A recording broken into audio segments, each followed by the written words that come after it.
A essa altura do campeonato, você já deve saber muito bem que o pessoal da Globo sempre tem informações do Supremo Tribunal Federal e do governo Lula em primeira mão e diretamente da fonte. No caso do STF, pelo que os jornalistas fazem parecer, o contato é diretamente com os ministros. É como se fosse um canal de comunicação institucional e oficial. Ironicamente, os cofres públicos desembolsam milhões de reais anualmente para que esses ministros não sejam perturbados por absolutamente ninguém, por exemplo, no aeroporto de Brasília. Mas, no caso dos auto-intitulados jornalistas da Globo, o acesso parece ser completamente livre. Dessa vez, os bastidores revelados na Globo News dizem respeito ao posicionamento dos ministros do Supremo em relação a toda essa história da Lei Magnitsky e a recente decisão de Flávio Dino.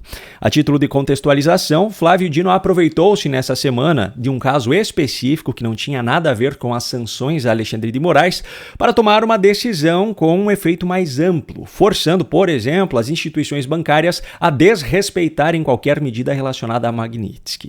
Enfim, na manhã de hoje, quarta-feira, Valdo Cruz trouxe informações exclusivas sobre o que os ministros do STF pensam a respeito da recente decisão de Flávio Dino. Só que esse pensamento revela algo muito comprometedor para a Suprema Corte. Veja só. Camila, no conteúdo, né, a avaliação dos colegas de Flávio Dino é que a decisão dele está correta, né? Porque claro que a legislação americana não pode valer no Brasil, né?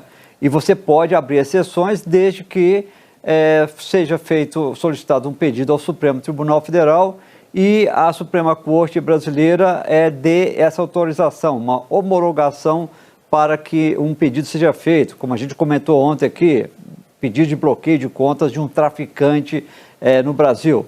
Aí tudo bem. Então, tecnicamente, a decisão do ministro Flávio Dino foi considerada correta pelos seus colegas.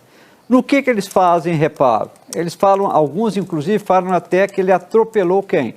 Cristiano Zanin. Por quê? Porque Cristiano Zanin é o relator de uma ação impetrada pelo líder do PT, Lindbergh Farias, ali em relação a exatamente pedindo para que o Supremo dê uma posição contra bloqueio de contas de Alexandre de Moraes no país a partir de uma sanção dos Estados Unidos. Ela estava com ele pediu o parecer da Procuradoria-Geral da República e a avaliação de colegas de Flávio Dino é que ele poderia ter deixado essa bola com o Zanin, com o Cristiano Zanin. O que isso quer dizer? Muito simples. Se Valdo Cruz foi fiel aos relatos dos próprios ministros, isso quer dizer que os ministros do STF até hoje não entenderam ou estão fingindo não entender o que realmente é o Global Magnitsky Act, ou a Lei Magnitsky. As sanções às quais Alexandre de Moraes foi submetido não significam que a legislação dos Estados Unidos está valendo no Brasil e não levam ao bloqueio de contas no Brasil. Se Moraes tivesse contas ou bens nos Estados Unidos, esses sim poderiam ser bloqueados, porque dentro do território norte-americano o que valem são as leis de lá e as decisões judiciais da justiça norte-americana. Agora, no Brasil, o processo já é bem diferente. Sabe aquela história de que o dono da bola é quem manda no jogo? Quando éramos crianças, sempre tinha aquele que levava a bola para a pelada, e se ele não gostasse de alguma coisa, ele simplesmente ia embora com a bola e o jogo acabava.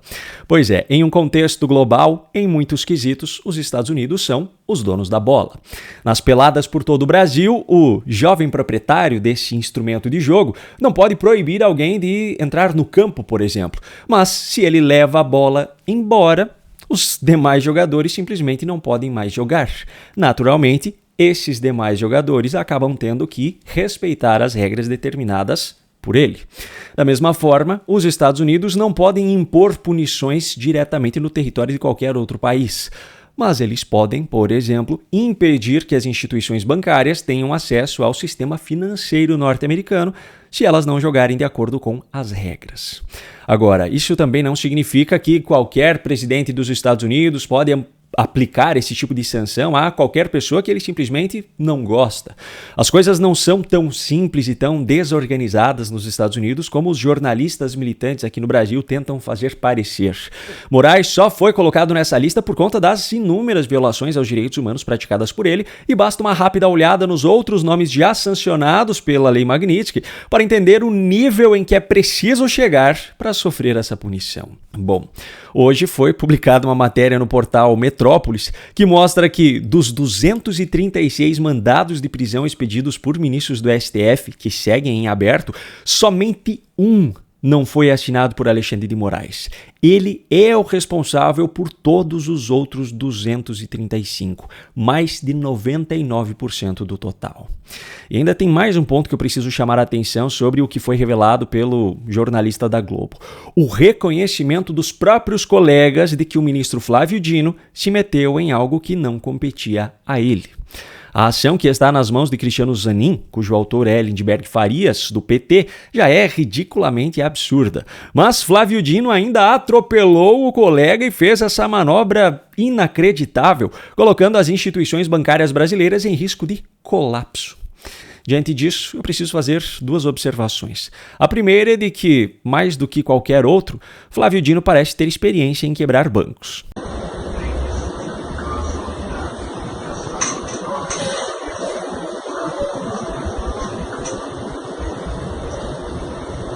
E a segunda, não dá para dizer que Lula não avisou o que estava por vir ao comemorar o fato de ter colocado um ministro comunista na Suprema Corte. Vocês não sabem como eu estou feliz hoje.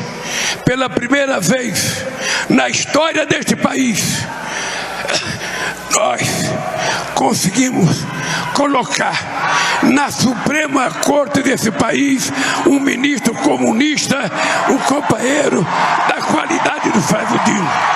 Bom, se você não quer pagar para ver a situação piorar ainda mais, eu recomendo que você passe a proteger o seu dinheiro e o seu patrimônio desde já. Quer saber como? Eu preparei um e-book explicando passo a passo como fazer isso, mostrando várias opções e como executar cada uma delas. Por apenas R$ 29,90 você terá acesso a esse material super completo. Basta apontar a câmera do seu celular para o QR Code que está aparecendo aqui no canto ou clicar no link na descrição do vídeo.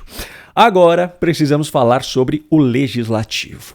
Hoje, excepcionalmente, levando-se em conta a realidade atual, foi um dia de vitórias no Congresso Nacional para aqueles brasileiros que lutam por um país mais justo e transparente. Na CCJ do Senado, a oposição conseguiu aprovar um destaque para incluir o voto impresso no texto do novo Código Eleitoral, contrariando aquilo que o relator vinha tentando fazer há muito tempo. O texto ainda precisa ser aprovado pelo plenário do Senado e certamente o STF tentará impedir que o voto impresso seja implantado, como já fez em 2020, declarando-o como inconstitucional.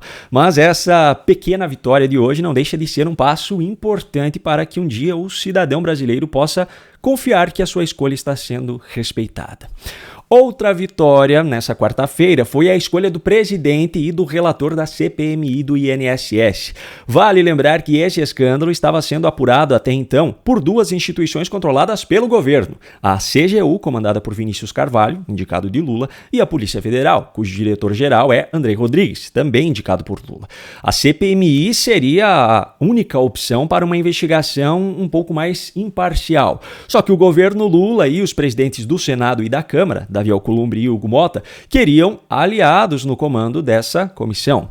Felizmente, os nomes indicados por eles foram derrotados e a CPMI será presidida pelo senador Carlos Viana, do Podemos, e o relator será o deputado Alfredo Gaspar, do União.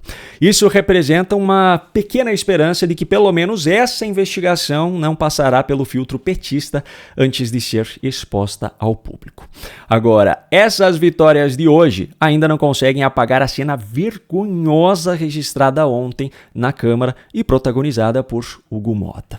Para aprovar o regime de urgência de um projeto do governo Lula, Mota utilizou a mesma estratégia já utilizada por outros presidentes em pautas desse tipo: a aprovação relâmpago.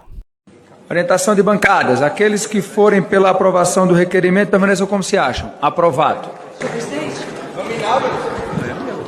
Presidente. Senhor presidente. Requerimento de urgência número 3387 de 2025. O Partido Novo requer a votação nominal, por favor. Já foi aprovado. Matéria senhor vencida, deputado. Vossa Excelência deveria ter pedido, já estou no outro requerimento. É inacreditável o quanto esse tipinho de político consegue ser cara de pau. E sabe o que é pior? Precisamos encarar o fato de que ainda há milhares de eleitores que votam em um cara como esse.